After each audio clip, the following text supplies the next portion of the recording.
Hey everyone, Mike Moo here. Today I'm going to unbox and give my first impressions view of this Ultra 4K action camera. Let's get started. Exprotrek sent this out for me to go ahead and check out and give a quick first impressions review.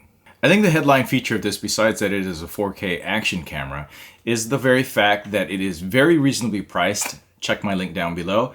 And also it has a dual screen. So that means that when you're shooting yourself or you're facing the camera lens, you can see what the heck's going on the screen. Apparently this is waterproof to 40 meters, which is very useful for my trip next week on the Sacramento River.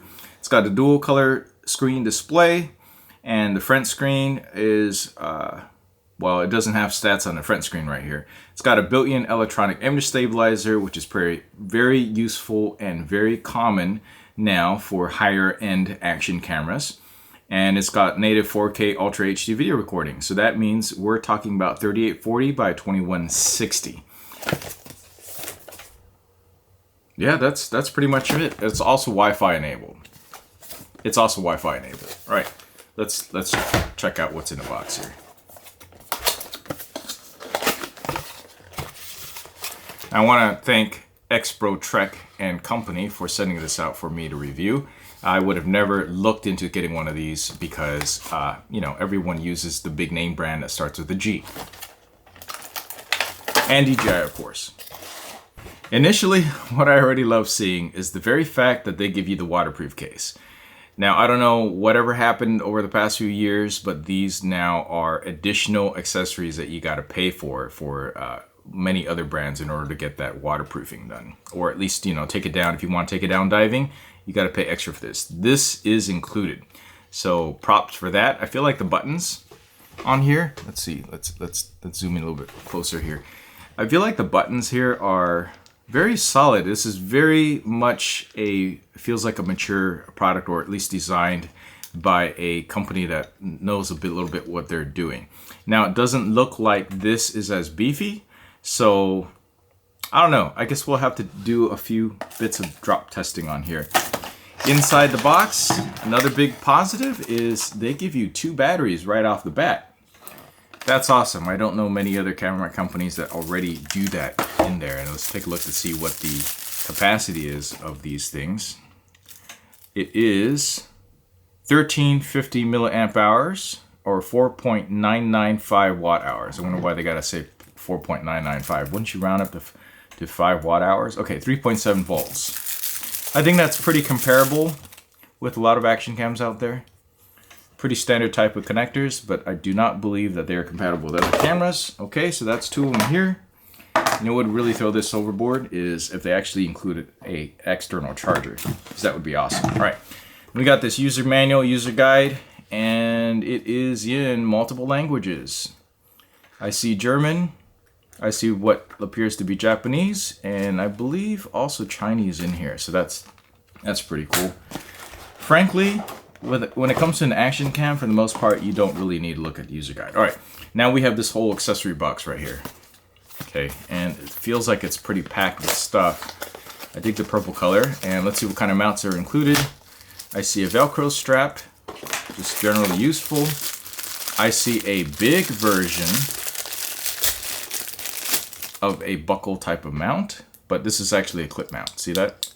The clip seems not very sturdy, but it should be fine for clipping on a close. I see another version of a sticky mount. Okay, it's a sticky mount with a tripod, standard tripod adapter hole. I see GoPro type adapter right here. I see the USB, micro USB charge cable. I see another one of these GoPro type adapters. This one allows you to switch it, I believe, 90 degrees. A lot of versatility. They really crammed this box full of mounts, by the way. I see another one of these okay, there's a lot of these GoPro mounts. That's really great. This is like the skeleton cage mount that you pay separately for other places. We have like a tube/bike mount here, And I have third-party tripod mounts. Wow, they really crammed everything in here. Looks to me like a strap. Let's see, a strap with Velcro. Wow, this is just a lot of straps. Okay, strap quality, not that great. It'll probably do the job, but honestly, it's not that great. At least that strap. We got a lot of, we got a Velcro. No, not Velcro. We have a micro USB, not micro USB. Take that back. Okay, we got a sticky mount. We got a microfiber, and we got zip ties, and we have a type of anti-loss metal cable. All right, so if you attach this to something and for whatever reason the mount might fail, you have a secondary fail-safe. Got another one of these sticky mounts. They really packed this up. Okay, unfortunately, there is no external charger. You got another one of these replacement backs here. All right, I guess that's pretty cool. And then finally, we have an option for you to, they're thanking you for your purchase, and that if you write a product review, they will give you some free stuff. Okay. There you go. That's what's in the box. I'm going to get this charged and see how this works. But first I'm going to take the camera out, show you. Oh, that's pretty tight in there. Okay, so flip the buckle, pull that out. And it feels really lightweight. This is super lightweight. I guess most of what you have or that you need is going to be in this little battery here. So I'm going to flip this door open. And I gotta say, guys, you gotta do better on the door. This, I'm gonna lose this door. This is not attached to anything. So I'd be very careful about using this action cam with this door. You know what? I think part of the accessories they need to add more of these battery doors, because you drop it, it's gone, and good luck trying to find a third-party one for this. So, and I want to also note that as this is naked right now, I see no weather protection for the battery down here. So really, all the weather protection is going to be on here. I do like that this is super lightweight. Like, you're not even going to feel it. Okay, so I'm going to stick this battery in here. Okay, I'm going to put this on. Right there, clips in place. Okay. All right, that's it. This little camera. The front is mostly a screen, and the back is mostly a screen.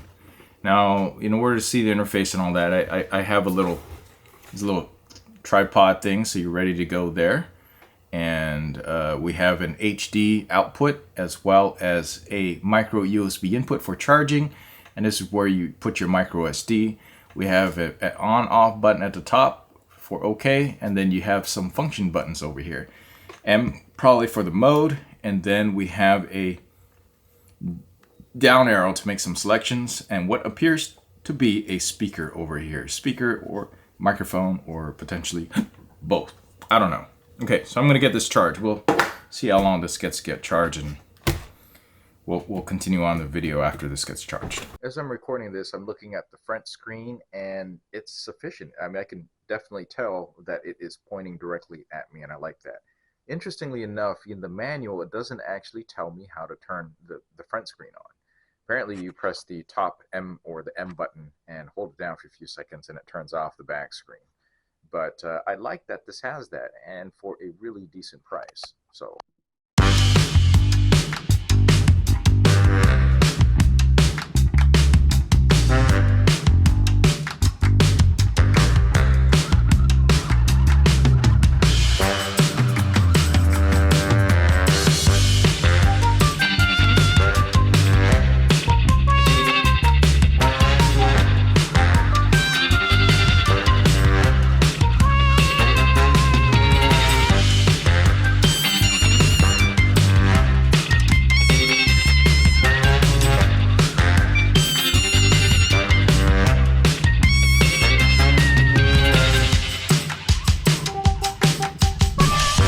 So that was the first set, that was Exprotrek. This time it's GoPro.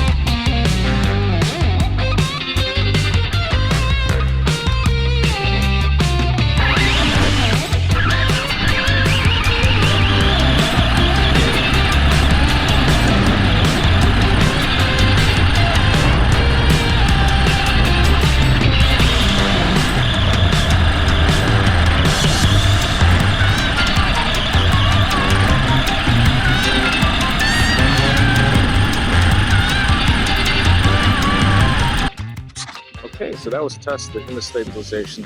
You know what the quality is. Of course, I have the housing on there, which might affect the video quality. But we shall see, won't we? I haven't seen the footage yet. Evaluating the colors on the screen, I'm looking at the back screen right now, and I have to say that this looks a little bit more blue than black, when in real life it's supposed to be black. And this is supposed to be a dark green, which comes out okay. It's a little bit more blue, but it is reflecting the sky. The colors look okay a bit further away. I think it's just up close. This definitely looks more blue than it really is. So obviously the Exprotrek is 1/4, 1/5 the price of the latest GoPro. It's not going to perform anywhere as good as a GoPro in all aspects, but I don't know, take a look at the video quality. What do you think of it? I mean, I am hand holding this right now, just like in vlogging style. Granted, the image stabilization is nowhere near as good as the GoPro Hero 10, but again, that is like 4 to 5 times the price of this. Plus, once you add on all the kits, it runs maybe about $600 to $700 with all those accessories. You get all those included for free.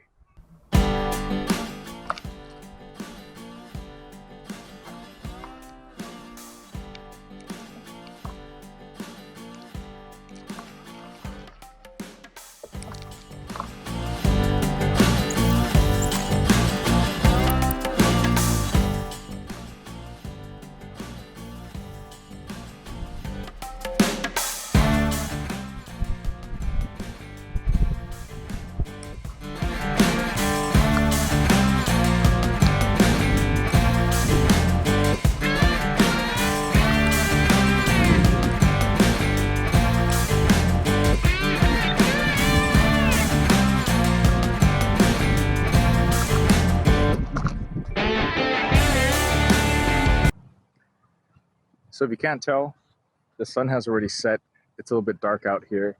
I kind of have my lights on the bike, and just like any action camera, it's gonna muddy the details at night. This is not gonna show up as 4K resolution at all. There's just no way. Plus, image stabilization is probably gonna go downhill within the next half an hour once it becomes way too dark to even be out vlogging. But you know, it's only $100. You keep coming back down to the fact that this whole kit with remote control is $100. I mean, just maybe like 2-3 mounts plus the remote control on a GoPro itself is already $100. So basically, you're getting a great value with this. So this is the new firmware, and I'm hoping there's no artifacts now, because I have the latest firmware, and I was told by the Exprotrek team that the digital artifacts on the recording are unusual.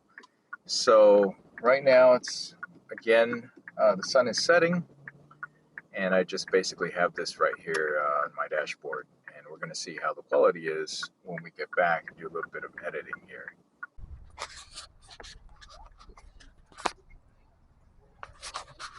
I really like how lightweight this is. It's good. All right, so this is kind of like one of those real world type of vlog scenarios. And I guess there is one other thing I wish I could change about this is I have the option to just press the button once and have it start recording. Because what I have to currently do is hold down the power button. Okay, then it boots up. It's relatively quick to boot up, but it still requires a boot up process. Then after the boot up process, then I can confirm by pressing the record button. And you know, that takes too long sometimes in vlog scenarios. All right, so it is several weeks later, and I got the latest firmware on the Exprotrek, so hopefully that actually resolves all the digital artifacting that you saw in the rest of this video. Now, I'm actually going to go on a bit of road trip down to LA, so I'm going to set this up and do a little bit of time-lapse or hyperlapse feature that, actually hyperlapse I think is GoPro name. And do a little time-lapse on Exprotrek to let you see what that looks like.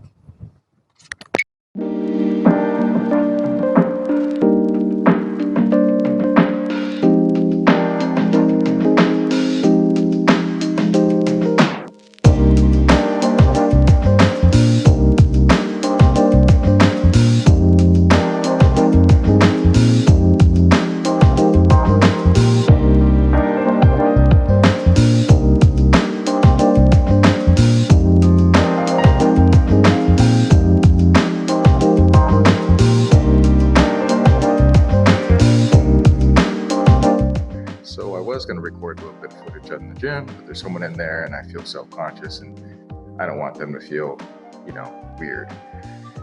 All right, so a couple of things. As you can see the footage here, this is the footage with the new firmware.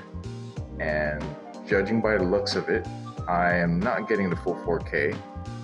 I feel like this is more like an upscale 1080p, maybe an upscale 2K at best, because really I'm looking at this and the quality does not remind me of something that I would consider to have, 8 megapixels of resolution, at least in the video portion in 4K 30 frames per second.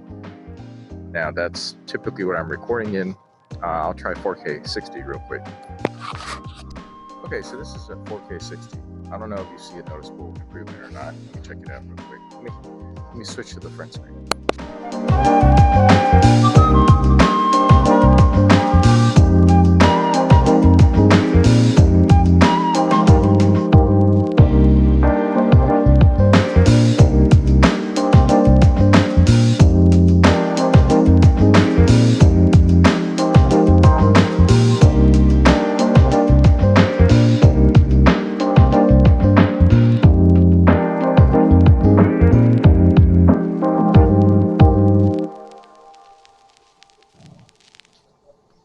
4K 60, I think it handles motion a little bit better.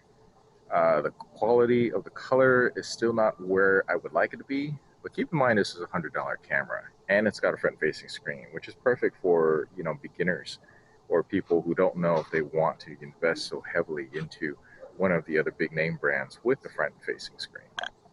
So for me, I guess the bottom line is, can you afford to spend more to get a higher quality camera? If you can't and you only have $100, I think this is actually a pretty decent deal, given that there are going to be a lot of limitations. But I'll tell you right now, if you're going to be using this a lot, or you're going to be using the action camera a lot, you're going to be wanting to vlog a lot, you're going to want to upgrade. So after you get this, I feel like you at least can get at least the mounts that it comes with, which are really decent. Given that when you buy a lot of third-party mounts, they're typically about similar quality anyway. You can take those mounts. You easily get over your money's worth in terms of the mounting options, and you can transition that over to a new camera. So when you look at it that way, it's not a bad terms of investment. But bottom line is, if you're looking for real 4K footage, stuff that you can really crop in and get all the details in, you're going to want to go ahead and save your money and eventually get one of the big name brands. Whether it's the GoPro, if you're going to be doing a lot of action stuff, or even the DJI ones are really good with the Rocksteady right now. So that's my thoughts on it. Let me know what you think down below. Please give us a like, subscribe for more. I'll catch you next one.